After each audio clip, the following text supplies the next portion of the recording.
Assalamu alaikum. My name is Misha and my roll number is 30. And my topic is annealing, recovery, and recrystallizations. First of all, I will explain the annealing. Annealing. Annealing is a heat treatment process used mostly to increase the ductility and reduce its hardness of our materials. If change in hardness and ductility, जब हम hardness और ductility को change करेंगे तो then हमारे पास result जो होगा वो रिडक्शन करेगा डिसलोकेशन इन क्रिस्टल स्ट्रक्चर्स में इन material form. Next, during cold work what is cold work हमारे पास एक ऐसा प्लास्टिक डिफॉर्मेशन मेटल है, एक ऐसी प्लास्टिक डिफॉर्मेशन मेटल है जिसको बिलो करती है वो रिक्रिस्टलाइजेशन टेम्परेचर में. कोल्ड वर्किंग जो ऑपरेशंस हैं वो क्लासीफाई करते हैं बेसिकली बेंडिंग में, शेयरिंग में और ड्राइंग में. कोल्ड वर्क में हमारे पास जो डिफेक्ट्स हैं, एक पॉइंट डिफेक्ट्स है और एक डिसलोकेशन डेंसिटी है. बोथ जो हैं वो point defects and dislocation density जब दोनों हमारे पास इंक्रीज़ करेंगी देन हमारे पास स्ट्रेंथ ऑफ मटेरियल जो है वो आल्सो इंक्रीज़ करेगी. जब हम इस मटेरियल को हीट करते हैं तो इसमें हमारे पास जो टेम्परेचर होगा वो बिलो करेगा 0.5 के, और इसी हीट ट्रीटमेंट प्रोसेस को हम कहते हैं अनीलिंग. अनीलिंग जो है वो हमारे पास डिपेंड करता है टेम्परेचर पे, और इसके दो प्रोसेसेस होते हैं. ठीक है, फर्स्ट हमारे पास होता है रिकवरी और सेकंड हमारे पास होता है रिक्रिस्टलाइजेशन. रिकवरी हमारे पास एट लो टेम्परेचर के लिए यूज़ किया जाता है, और जबकि रिक्रिस्टलाइजेशन जो है वो हमारे पास एट हाई टेम्परेचर के लिए यूज़ किया जाता है. इसे हम कहते हैं अनीलिंग.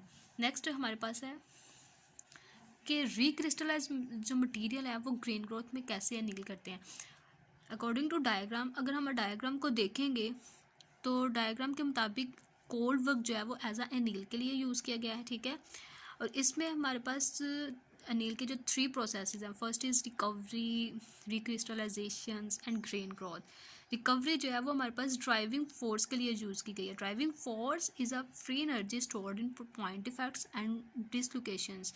मतलब रिकवरी में हमारे पास जो फ्री एनर्जी है वो स्टोर करती है पॉइंट इफेक्ट्स में एंड डिसलोकेशंस में, जबकि रिक्रिस्टलाइजेशन में हमारे पास एनर्जी जो है वो स्टोर करती है डिसलोकेशन में. ग्रेन ग्रोथ जो है वो हमारे पास कंबाइन रिकवरी एंड रिक्रिस्टलाइजेशंस को जब कंप्लीट करता है तो हमारे पास ग्रेन बाउंड्रीज बनाती है, और ग्रेन बाउंड्रीज जो होती हैं वो हमारे पास ग्रेन ग्रोथ के लिए यूज़ की गई हैं. नेक्स्ट हमारे पास है recovery. What is recovery? Recovery is a process which deformed the grains can reduce their stored energy by the removal or rearrangement of defects in their crystal structure. It is a low temperature.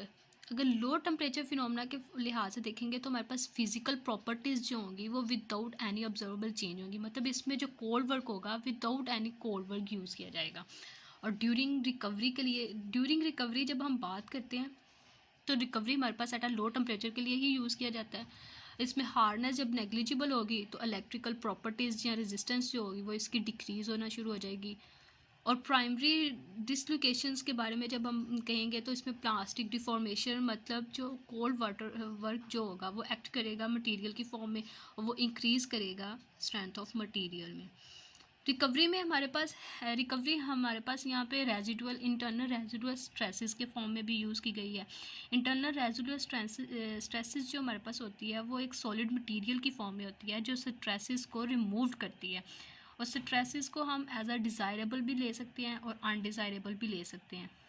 Next graph में देखिएगा वैसे ही same होगा. Next हमारे पास है रिक्रिस्टलाइजेशंस. Recrystallisation हमारे पास एक ऐसा प्रोसेस है जो डिफॉर्म करता है ग्रेन्स को और replaced by strain free grains. अगर जनरली हम बात करें तो रिक्रिस्टलाइजेशन में जो कोल्ड वर्क है वो हमारे पास हायर यूज़ किया गया है, और ग्रेन साइज़ जो है वो हमारे पास इनिशियली स्मॉल यूज़ किया गया. पीछे हम पढ़ चुके हैं कि रिक्रिस्टलाइजेशन में हमारे पास जो ड्राइविंग फोर्स है वो हमारे पास एनर्जी जो स्टोर करता है वो डिसलोकेशंस की फॉर्म में स्टोर करता है. और रिक्रिस्टलाइजेशंस एक ऐसा प्रोसेस है जिसमें हमारे पास ग्रेन ऑफ क्रिस्टल्स जो है वो कम्स करते हैं इन अ न्यू स्ट्रक्चर्स और new crystal shape. Next functions of रिक्रिस्टलाइजेशंस.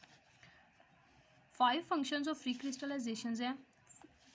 First हमारे पास है purity of metal, second is a metal and alloys, third is a amount of prior deformations, and fourth is a annealing time, and fifth is a grain size.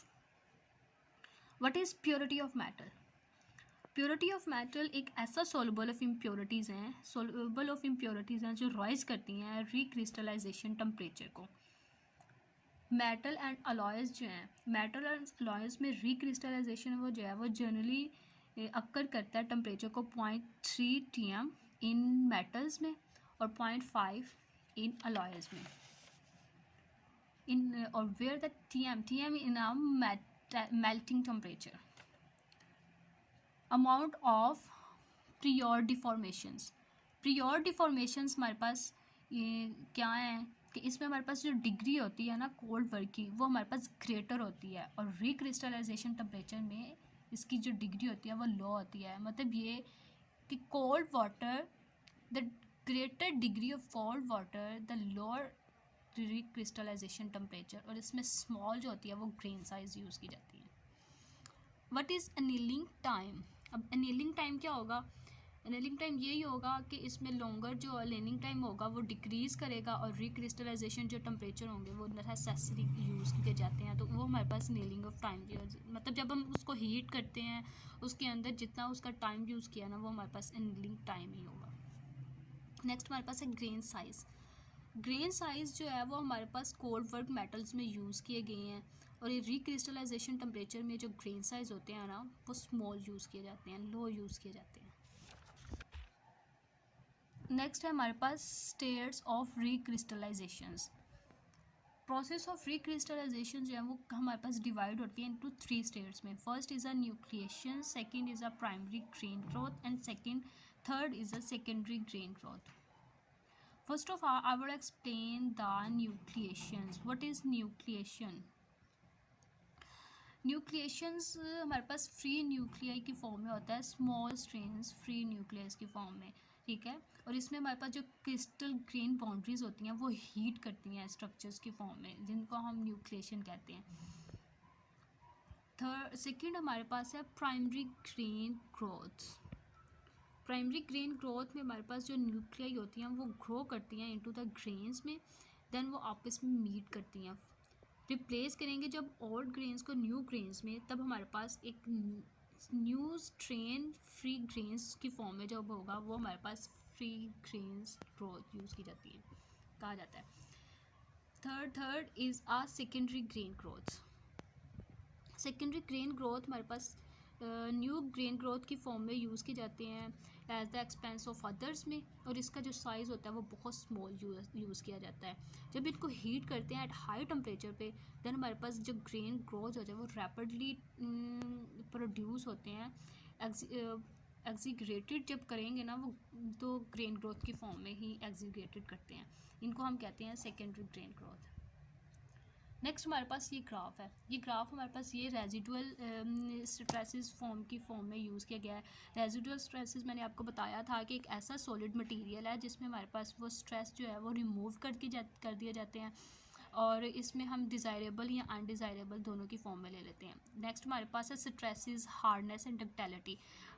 Recovery में हमने बात की थी कि जो स्ट्रेंथ और डक्टिलिटी जो है वो इसकी हायर यूज़ की गई है, इंक्रीज़ करती हैं, और हार्डनेस को जब हम निग्लेक्जिबल कर देते हैं तो वो डिक्रीज होना शुरू हो जाते हैं। थर्ड जो है वो हमारे पास है ग्रेन साइज़। ग्रेन साइज़ में हमारे पास उन्होंने कहा है cold work and recovered. Cold work and recover में वही रिकवरी की फॉर्म में है कि वो इंक्रीज़ करेगा, मतलब डक्टिलिटी इसकी इंक्रीज़ करेगी, हार्डनेस इसकी डिक्रीज़ करेगी ड्यूरिंग कोल्ड वर्क के लिहाज से।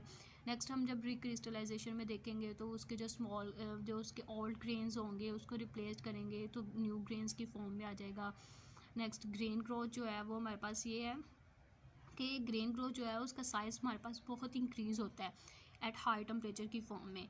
तो जब हम रिकवरी और रिक्रिस्टलाइजेशंस को कंप्लीट करते हैं ना तो इनका रिडक्शन इनकी होती है इंटरनल एनर्जी की फॉर्म में। जब इंटरनल एनर्जी की फॉर्म में ये रिड्यूस करता है ना तब वो अपनी एक ग्रेन बाउंड्रीज़ की फॉर्म में आता है जिसको हम कहते हैं ग्रेन बाउंड्स, और ये एक मेटलर्जी की फॉर्म में होता है जिसको हम सिरेमिक्स एंड मटेरियल्स की फॉर्म में भी ले सकते हैं।